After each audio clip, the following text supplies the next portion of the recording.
and it just happened. It's just this is just magic. It's really out of our control.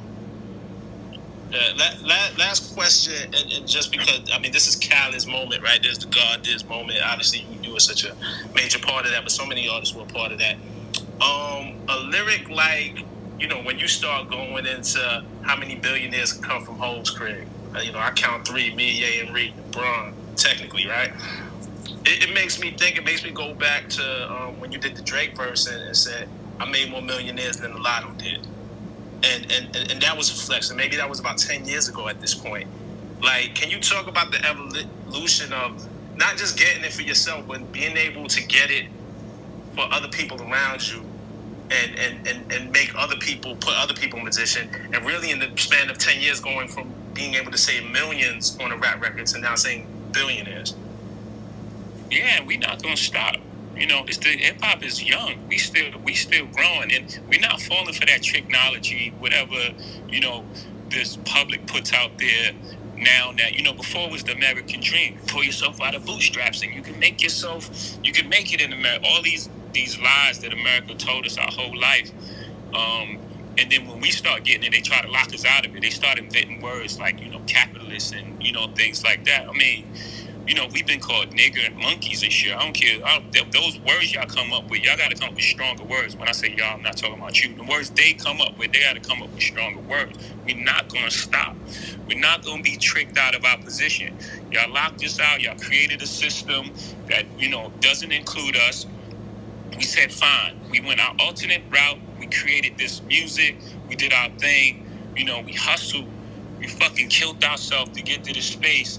And now it's like, eat the rich, and man, we're not stopping. So that evolution is, from us, we came from selling 7 records and selling records out our trunk, and no radio play. And I think Reasonable Doubt did 36,000 the first week, or something like that. I may be adding a little to it, so. I come from Marcy Projects. My first house, 615 Lexington Avenue. My grandmother's house, 7 families lived. Like, she has 7 kids. My mother and, my parents and siblings lived in that house. My aunt Niecy lived in that house. Hootie lived in that house. Butchie lived in the basement. I mean, this is one house. I went back to that house. I did an interview with Oprah, and I couldn't believe how small this house was. That all of us lived in that house. So, again, the evolution that you speak of is just real, and it's happening in real time, and I'm talking about it. And, we're not going to stop, and we're not going to stop talking about it. They're not going to trick us out of it, make us feel ashamed to be successful in a place that, set up a system for us to be dead at 21. No, sir. No, not us. Jay, we gave him his flowers earlier, but I just wanted to acknowledge Ari for that amazing piece that he did on your verse. Yeah, Ari, that was an amazing piece. I appreciate that.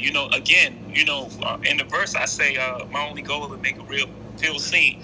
And when somebody break it down in that way, we all feel seen. And it wasn't me. I got calls from everybody like, man, we needed that right there, or that was amazing, or Ferg hit me up like, we needed that right there, like, so people to articulate and understand what we're going through,